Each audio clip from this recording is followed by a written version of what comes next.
humans! Welcome back to the Elementals Project, where I, a humble, semi-professional artist and chaotic neutral housefrau, am painting every element in the periodic table as a fantasy creature, and bringing you along for the ride. When they're finished, they are going to be a deck of cards that could be used as a scientific memory aid or as an oracle deck, similar to tarot. To that end, I've assigned each of them a meaning based on their chemical behavior, and I'm composing a companion book which I post page by page as I write it for my supporters on Patreon. I hope you come join us. Meanwhile, let's talk about chromium. Chromium is a transition metal used in stainless steel, but mostly known for being shiny. This column I decided to paint as anthropomorphic mammals, and a cat lady seemed perfect for the attitude I'm wanting to convey. The background took a lot more layers than usual because phthalo blues and greens are so translucent, but they're also my favorite shades of those colors, and it's worth it. My vision was this triple mirror composition, which I'm a tinker with for hours, but please don't get attached to it. We'll cover that later. The main figure is meant to be a bit stocky, to represent what a hard-working metal chromium is, but not busty. I wanted her, in fact, to have a pleasant androgyny, like maybe she's a cosplayer who loves both cats and Rocky Horror. I really miss cosplaying. I haven't made a costume for myself in years. The last one I made was my Nightfall from ElfQuest. Aside from that, I have a simple TARDIS tunic, a Star Trek mini dress, and a steampunk getup, all homemade and frankly kinda tatty by now. I can throw together a hobbit in a pinch, and I was complimented on my Disney bounding once, although that was accidental. But I've always wanted to make myself some really ambitious pieces, you know? Like the saber dress from Fate Extra, or a Mando Sona, or the Xeno rig I've always wanted. Instead, I've been momming for years, and I've made some pretty cool costumes for my kids. They were the cast of Fairy Tale one year at Denver Comic-Con, and the Morgans were the cutest weeping angels 2 years running, and the summer I was on chemo, I made them all costumes from My Hero Academia, although those didn't turn out great. But the point is, I made them. So impressive. Supermom. I've been watching Instagram, and some people are using lockdown as an excuse to make some really elaborate cosplays, and I can't wait to get back to cons and see them in person. Maybe I'll at least be able to up my TARDIS game by then? I'm trying real hard in this painting to make chromium herself shiny. People think of chrome, they think of shiny, but her metaphysical handle isn't shine. That wasn't big enough for this party animal, and I assigned that to neon instead.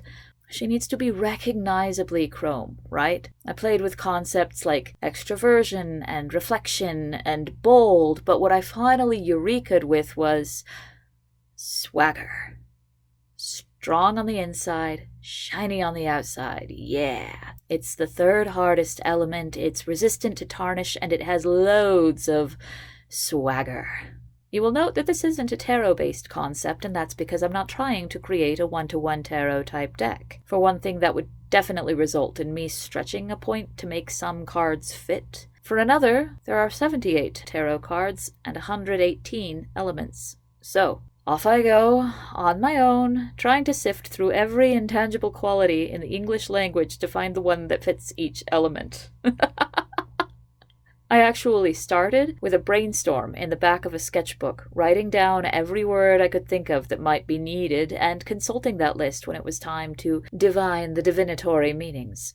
Some were perfect from the get-go, like carbon is life and francium is ephemera. Some needed to change several times, like chromium here, and aluminum had like 3 other meanings before renewal smacked me in the face. Speaking of faces, this one took some time to gel. I am happy with her ultimate expression, but I'm kicking myself because I forgot until just now that chromium impurities in corundum crystals are what make rubies red. I had every excuse to give her red lips and maybe some jewels.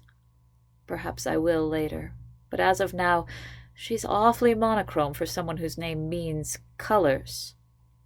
Mono. Chrome. Oh well.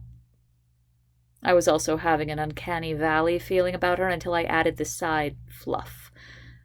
I think that's about 40% of what's wrong with the new Cats movie is the place where human ears should be is just smooth, like they got sliced off. A bit of mutton choppage fixes that right up. If you buy the deck later, and Chromium's got some luscious red details, you can smile because you knew I was going to do that. And at least she's clearly enjoying herself.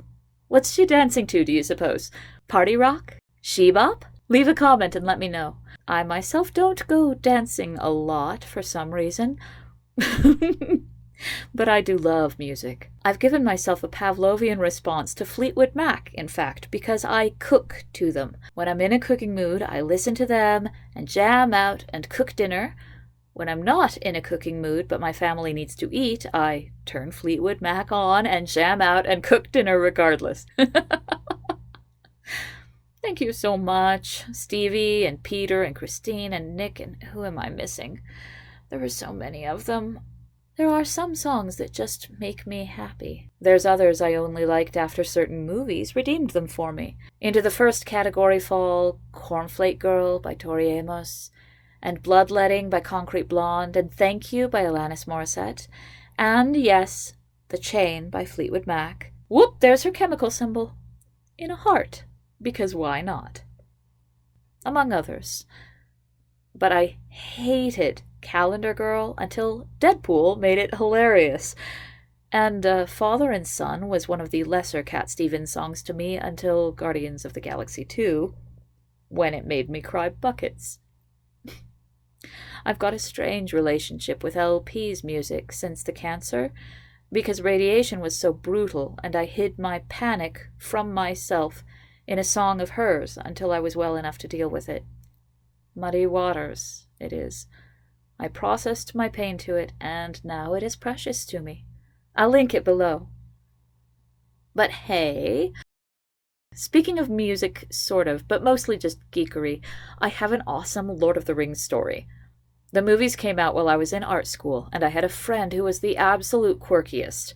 He lived cheap by being the maintenance guy for his building, which meant his assigned apartment was the size of a closet. And since his ambition was to do special effects for horror films, his living/bedroom walls were covered in arms and legs and other random foam rubber accessories of the trade. And there were bottles of fake blood and plastic axes and all sorts.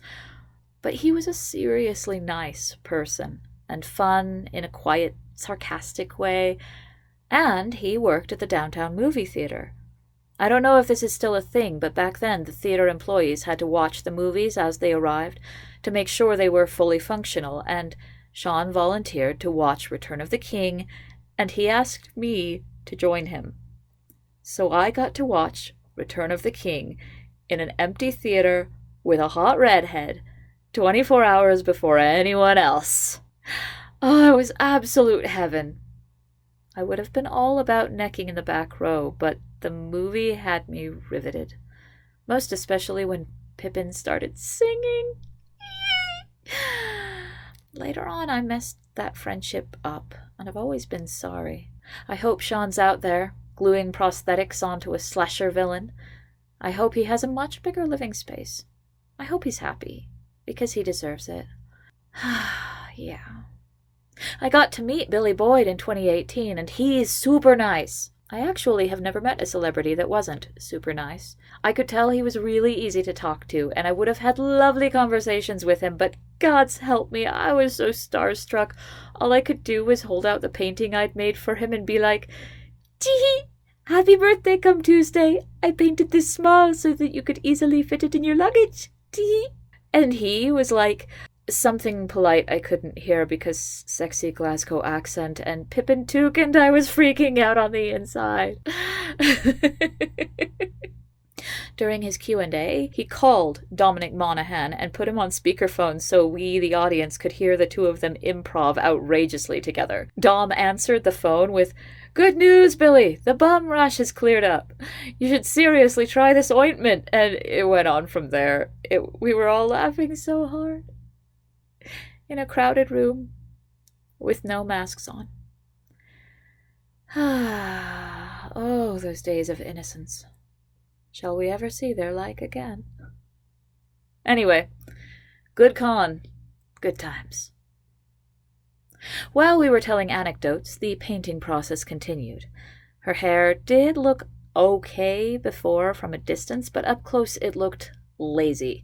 So here's some actual braids instead. Of course, they take longer, but who's in a rush? We could talk about music some more. My sister and I found the poem Billy Boyd had adapted to the song he sings during Denethor's lunch of evilness. Speaking of whom, don't get me started on what a sweetheart John Noble is. He and Avi bonded at my boy's first con. He was 6 months old, and he hated everyone until he met Denethor, and then suddenly he was all sweetness. My gods, I miss cons. Anyway, we sing the whole poem to Billy's tune. It sounds lovely, haunting, but you do have to cut a few lines. Looking at it now, I will definitely give her ruby red lips as soon as the show comes home. And a ruby tie pin on the chest fluff. You heard it here first. I tried really hard to make those reflections more accurate, but damn, it was difficult. The jaunty hip, the tail, the hair, all made this super aggravating and not at all satisfying to me as a composition. It might have been doable if I'd had a reference to paint from, like a figurine and a couple of mirrors, because verisimilitude is not easy when there's nothing in front of you but your imagination. It'll look pretty, but it won't look real. And improper reflections bother me, even in other people's work. I know I'm not alone. Aside from all this, it was nagging at me that the mirrors were a relic of when I thought her handle would be reflection, and they just don't really go with swagger. It doesn't always take me this long to catch up with the inevitable, but let's watch my Hail Mary to the side mirrors. One last chance for me to stop hating them. Do do doop do do doop doop doop doop doop doop. Nope. I'm finally letting go of that concept. After repairing the textures, and damn, I love Thallow, just needed to say that again. I may use this random painting you don't get to see yet to make the straight lines that will become a spotlight. Yes, so much better. I'm afraid I didn't film the airbrushing. You can let me know if that upsets you, but honestly, I suck so much at airbrushing, and it's just better left unseen. I promise. But here she is, in any case, and I'm so glad you came along. Next week is going to be a Hobbit, so you should totally subscribe so you don't miss it. In the meantime, turn on some music, put on your lipstick, get into costume, and stay healthy. My paintbrush is shedding again. And the cheap one. Crappy brushes we bought, aren't they? Yep. Yeah, I cut off the ones that were really in trouble, but now it's just losing them one at a time onto my palette, onto my painting. It brings sacrifice to it. More You can't tell where it was, can you? Yeah. Shit, what a pain in the ass.